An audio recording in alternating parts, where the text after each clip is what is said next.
Thank you for the introduction, Allison. So today we heard a lot about computation and experiment, but one thing that I think is missing from this puzzle, and there are some experts besides me in the audience, is really thinking about theory. And so in many of our designs, before you even start to design, you should start thinking about what is actually theoretically possible. And what I want to tell you is that, and I'll give you a few very quick examples, is that the theory has actually come a long way in the past several years for being able to describe what molecules can actually compute for you and what different molecular systems can actually do for you. So let me give you some background about why I'm interested in this. So suffice it to say, I've spoken about some of my work before. At Brown and in my company Atomics, we're very much interested in storing things in small molecules. And so as an example, we created systems of OOGI products that allow us to store gigabytes to terabytes of information in very small, compact spaces. What we've also been able to do is compute using these small molecules. And as I'll tell you in a second, we've thought about how do you actually do machine learning using small molecule reactions. But the point I want to drive home here is that the way we and others have been thinking about this is almost completely intuitive. So we sort of say, well, this molecule might have these properties, or this reaction might be able to do blah, and so therefore it mimics this function that you might see in a computer. But intuition is not going to move this field forward. Intuition will only take you so far. So let me give you an example. So when we began our studies on molecular computation using small molecules, one thing that I realized that we could readily do is a variety of different types of machine learning. So if you're familiar with things like perceptrons, perceptrons are essentially functions that take in a bunch of inputs, they weight them through a multiply accumulate, and then they threshold them through some sort of nonlinear threshold. And so using chemical intuition, what you might recognize immediately is that all molecules do multiply accumulate. So if you take different concentrations of things, that's a weighted sum of different species. What many molecular systems can also do is they can do autocatalysis. So if we need a nonlinear thresholding function, you can look at some kind of autocatalytic reaction that begins with very minimal product and then ramps up over time exponentially to become faster and eventually goes through a nonlinear threshold. So knowing chemical intuition, you can construct different kinds of machinery, different kinds of functions from these basic components. And so, for example, in our case, we made different kinds of perceptrons that could recognize different images, like the Rhode Island anchor, and classify those images based upon how close they are. But again, this is all chemical intuition. We can do this experimentally. It's all chemical intuition. There was no theory. There are no design principles. And so what I want to make clear is that there's a lot of theory that's going on that I think this community should absolutely use. So I'm going to pull one paper. Again, there are a couple people in the audience who also have their own papers in this area. And it's really, really burgeoning is what I want to convey to you. So here's one paper that recently came out as an example.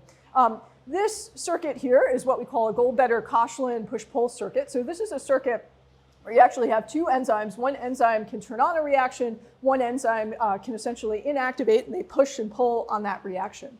And based on this circuit, what you can get is basically binary classification. So you can get either one output or a second output. Now, what was not understood for quite some time is, exactly what are the key components of this circuit that allow for this binary classification? How exact is that binary classification? And how can you do it better? So one way to think about different kinds of reactions like this, so this is a biochemical push-pull circuit, is through a reaction network. And what you can imagine is that you have a reaction network where different species are essentially the nodes, different reactions interconnect the nodes, and then what you can do is you can force along some of these different edges between the nodes. Based upon that forcing and what you put in, so some of your inputs might be, let's say, in red and purple, maybe that's where you're inputting, and maybe some of the other colors are where you're outputting. Based upon what this network looks like and what forces you're putting in, you'll end up with some equilibrium distribution that will classify what you put in the inputs. And so if you think about things this way, what's interesting is that recently we've been able to really think about what kinds of networks you make and what power they have.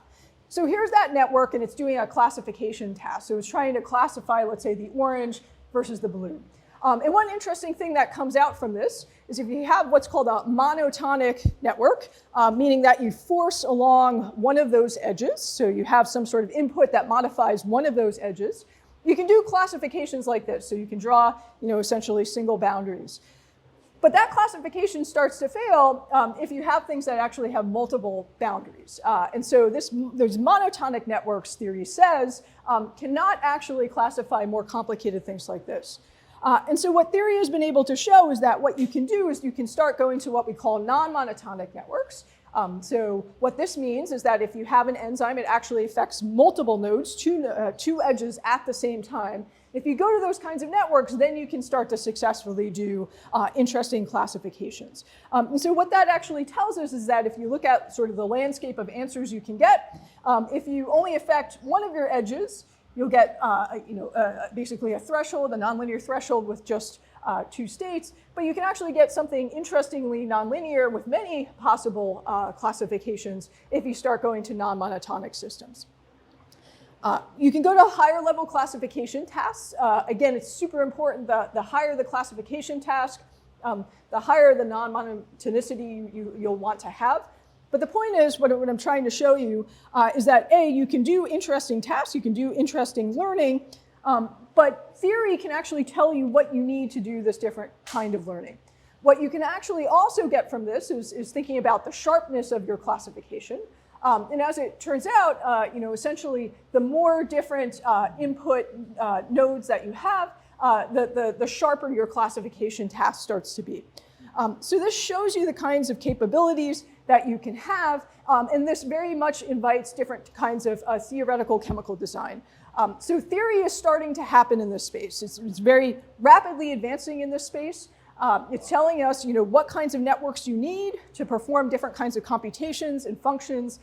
Now, what I think is really necessary is to start combining that theory with experiments. So if you want to design, some molecule or some machine that performs X function, does it efficiently, theory can now start to give you those answers. There's real theory, it's rigorous theory, and we should start to use that toolkit, not just computation.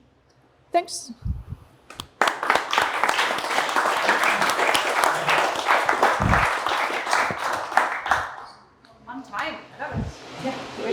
If you were to guess, how many orders of magnitude less energy does this take than a GPU to do a classification? Mm-hmm. Oh, that's an interesting thing. So I once calculated this. So it's about 10 to the 8 less energy. So if you sort of calculate just how many molecules you need, what are the barriers to the reaction versus what does a typical GPU need to do things, that's sort of what we're talking about. Now the scaling's difficult. Yeah, but I should say, theory is also giving us, I guess I'm on an article with a whole bunch of other people in the community on PNAS. It should come out next week. It's all about the thermodynamics of these kinds of molecular machines. So there's new stochastic thermodynamics that we can use to tell you the energy inputs and outputs for different things. Cool. Another one. Final question, comments? No? Very good. How long before we can actually get a theoretical model of a minimal cell? Oh, that's a great question. Depends on what you mean. So the question was, how long will it be until we can get a minimal model of a cell? I'm not going to even try. It depends on what you mean by a cell. People have these little protoplasts, and they can make those. It's a hard question. So, if you want a classical network that seems to model a cell, we can model those things. I think the hard part is what is actually in the cell and what is it doing. There are a lot of missing pieces. You talk to biologists, they don't know the protein-protein interactions in many cases for things. So it's hard. We don't know everything that's there. It's dark.